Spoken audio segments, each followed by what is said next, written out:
Viewers আসসালামু আলাইকুম।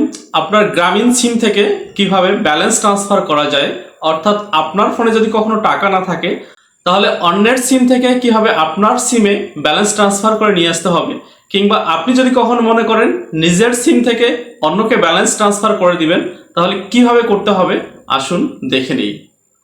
প্রথমেই আপনার মোবাইলের ডায়াল প্যাডে চলে যান।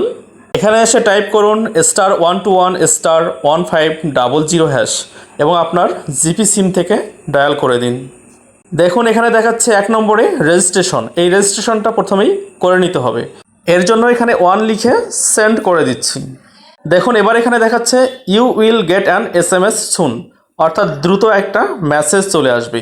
এই মেসেজটার মধ্যে একটা কোড দেওয়া থাকবে, এই কোডটা আপনাকে মনে রাখতে হবে অথবা লিখে রাখতে হবে। আগের মতো করে এখানে আবারও প্রেস করছি *121*1500# এবং আবারও সেই নম্বর থেকে ডায়াল করে দিচ্ছি। এবার 2 নম্বরে দেখাচ্ছে ট্রান্সফার ব্যালেন্স, এখানে 2 লিখে সেন্ড করে দিচ্ছি। এবার যে নাম্বারে ব্যালেন্স ট্রান্সফার করতে চাচ্ছি সেই নম্বরটা এখানে লিখে দিতে হবে। আমি নম্বরটা লিখে সেন্ড করে দিব। এবার এখানে টাকার অ্যামাউন্টের কথা বলছে, আমি 50 টাকা লিখে সেন্ড করে দিচ্ছি।